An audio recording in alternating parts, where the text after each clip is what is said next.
it's going to be tough for me, and I wonder what it's like for you. I really am beginning to, wonder how this game's going to look and what the game might be like, and it's tough for me not to sit here and think this is Mahomes' moment, that this is it. This is it, and I know that Marino went as a young guy and never went back, but this is just a whole different ball of wax. I don't want to get you too excited, but I mean, it's tough for me, and I have no emotional tie here. It's tough for me to think this is not going to be his time, Paul. Well, I would never comment on that. I hope you're right. I do when I'm in football pools and things like that. I never even pick Chiefs games. I just avoid them. I don't do any of that. I get too tied up in my head, and I don't want to jinx anything. So I don't even. This is the only time I'm even talking about the Chiefs because just with you. Right. I'm like, this is not about me. This is about the Kansas City Chiefs. Yes. So, yes. I certainly hope you're right. I mean, I do know that kid is pretty special.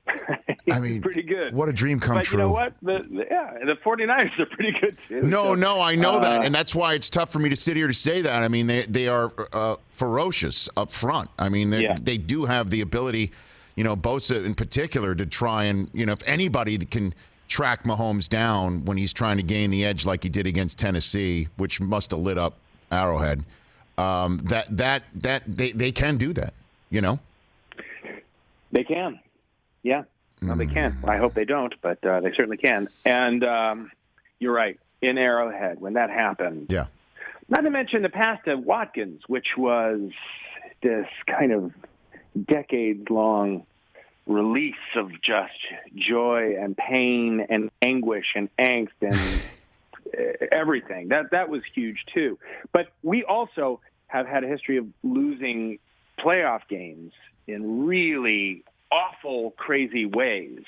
I always felt that this was the case, and nobody talked about it because it was the Chiefs, and unless you're from Kansas City, nobody's really paying attention. So nobody, I don't think, took that win for granted or was celebrating early. There's like a minute and a half to go, and I was not comfortable. Neither was my kid. Until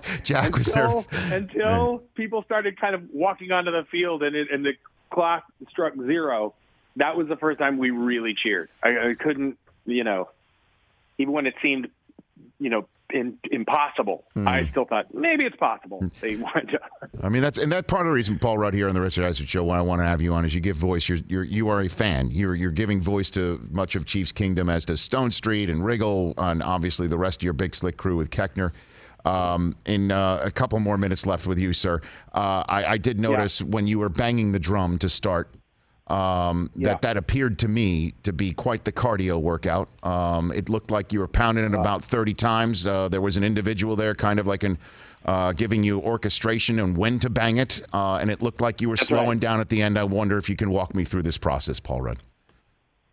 It's a strange feeling to be high above Arrowhead Stadium and look out at the crowd and know that you're leading them. And by the way, I believe my official title might have been cheer captain. Okay. Very good. Which doesn't sound as cool as it felt, but it was an exciting, strange, cool thing to be a part of something that is historic. That I've watched so many other people, do that. I believe it was Tom Bahali even before. Me like a couple weeks ago, and it's the coolest thing. Tony Gonzalez, I've seen do it. It's great. Yeah, we just added, by the way, at the bottom of your the screen, Paul Rudd, Chiefs cheer captain. Just we'll take a screen grab. I'll send it to you later. Thank you. Yeah, thank you. I'll send that to you. I'll send it to you later. I'm glad you did that because you had you not, I can get pretty litigious. For more of The Rich Eisen Show, tune to Audience Channel 239 on DirecTV for free on BR Live or download The Rich Eisen Show app.